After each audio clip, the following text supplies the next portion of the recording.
Again, my name's Joe. Some people call me Hot Rod Joe, or Nosy Joe as my username suggests. Sometimes J-Ho, but you can call me just regular Joe, Nosy Joe, whatever kind of Joe you like. Just call me Joe. Anyway, I think this moto vlog is going to mostly be about motorcycles, but I have a lot of varied interests. I like to drink bourbon, hot rods, 57 Chevys in particular. I'm a member of the Auburn Cord Duesenberg Club. I'm into Crosleys, pretty much any kind of vehicle that was produced in Indiana, which is where I'm from. Crosleys Crosley was a company out of Cincinnati, but did their manufacturing up in Marion, Indiana and Anderson, Indiana, hence my interest in them. Also, I was born in Indiana, brought home from the hospital in 57 Chevy, so obviously have an interest in those. I've liked 57s from ever since I can remember. That was my first car when I was 14. My dad and I worked on it for a couple years, and that was what I drove when I first got my license. So I still have a 57, a different one, but probably be talking about some of those in my vlog. If you're interested in those, try fives. That's kind of my thing. Bourbons, 57 Chevys, motorcycles, skateboarding. Started skateboarding when I was about 13 years old. I still skateboard. Probably talk about that a little bit. So anyway, back to motorcycles though. My first motorcycle I got when I was 10 years old. I saved up 300 bucks. It was a 1983 Honda XR80.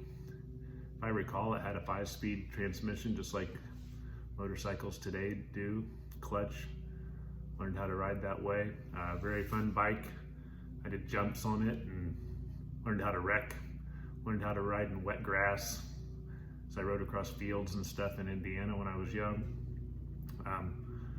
From there, I had a little mini bike, a little 5-horsepower Briggs.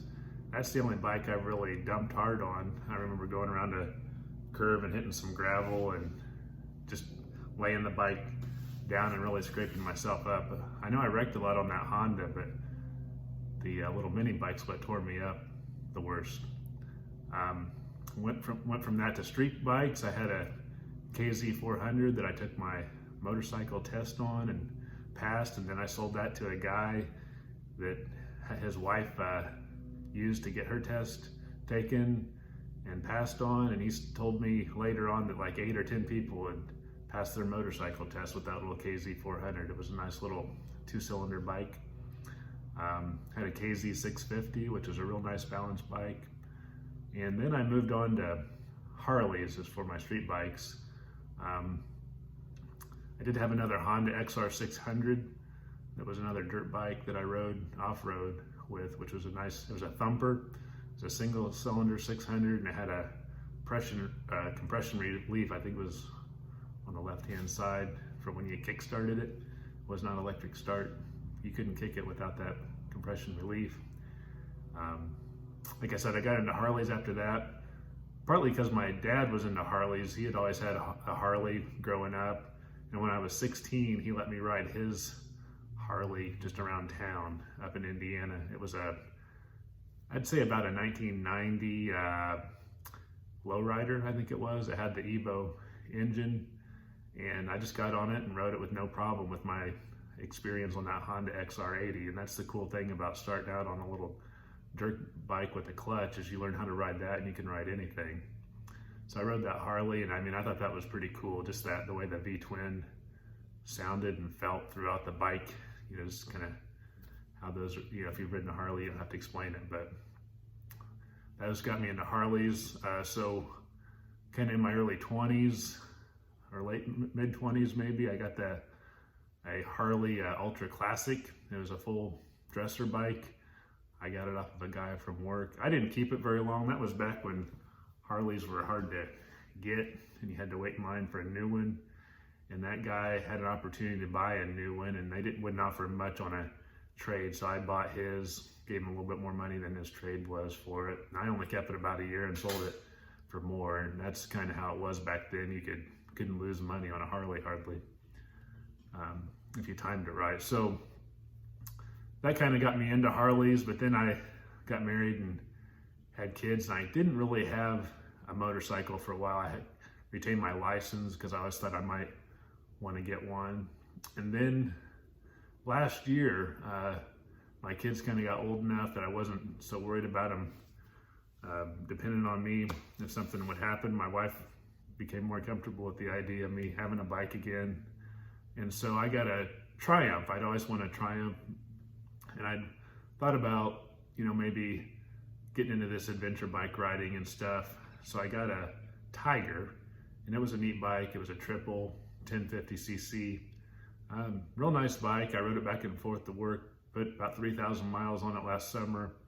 And but I kind of desired to do more long distance riding. I did a couple out of state trips with that bike, and it wasn't bad, but it felt lightweight on the interstate compared to, kind of that experience I'd had for a short time on that Ultra. And so I kind of had desire to get a Harley again. Honestly, though, I thought I'd move up to a BMW from that Tiger, one of those GSs that are so popular for cross-country riding.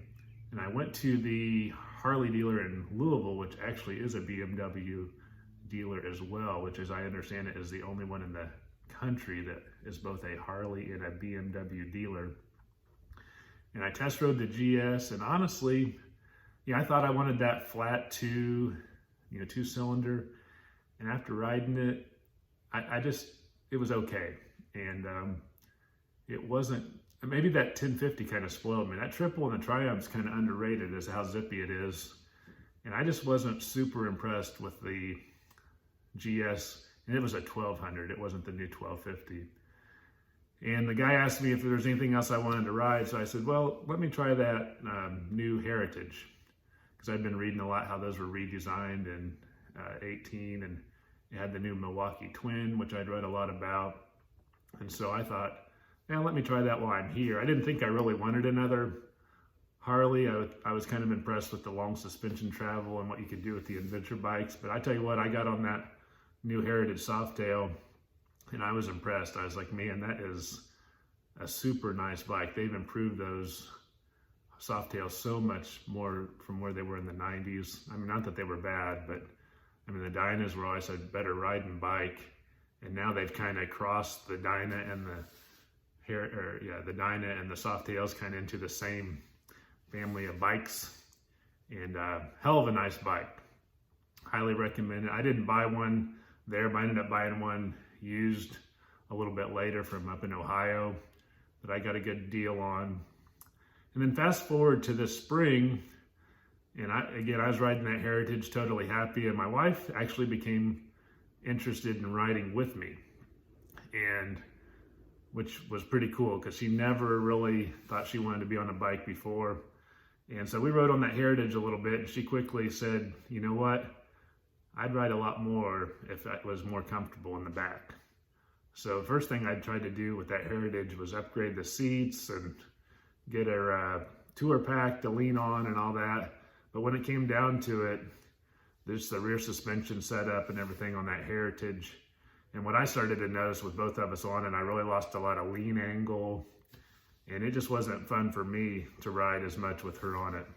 So we went to the Harley dealer, test rode kind of everything they had. We did road glides and electric glide standard. I even did a CVO with a 114 in it. And really I came down to, I liked an electric glide again, something more like I had back with that 02 model. And part of it was I'm 6'3", and I just didn't like, when it came down to it, anything with the lower fairing. I just couldn't get my legs out in front of me far enough. And honestly, my favorite bike that I test rode at the dealer was just the old electric glide standard. It doesn't have the lower fairings. And one of them I rode was a used model, slightly used, that a guy had actually put the extended controls on as far as the brake being more forward and the shifter. And I was like, this is the bike for me. So I really thought I'd buy an Electra Glide Standard. And I got to looking into it, tried to buy one actually from that dealer in Lexington. Looked all over eBay and Craigslist and Cycle Trader, and thought I might buy one up in Detroit. They had some real good deals back in February. And then I kind of got to looking at police bikes and thinking, because they were in the same price range, I was like, what's the real difference between a police bike and a Electra Glide Standard anyway? Well, honestly, the police bike's got a hell of a lot more stuff on them if you look. This one behind me, of course, I've modified since I first bought it, but Electra Glide Standard is more bare bones really than the police bikes, believe it or not. Police bikes are more like an Electra Glide Classic, have the fender treatment, the fairing has more stuff on it. It's got the bigger lights out front. It's got stuff on the rear fender that the basic Electra Glide Standard has, and it doesn't have that polished aluminum treatment. It actually has chrome on it. So you actually get a lot more bike with the Electra Glide Police than you do the Standard, and I'll talk about that probably more with future vlogs. But anyway, I ended up with this bike. I really like it. I've modified it to my liking even more.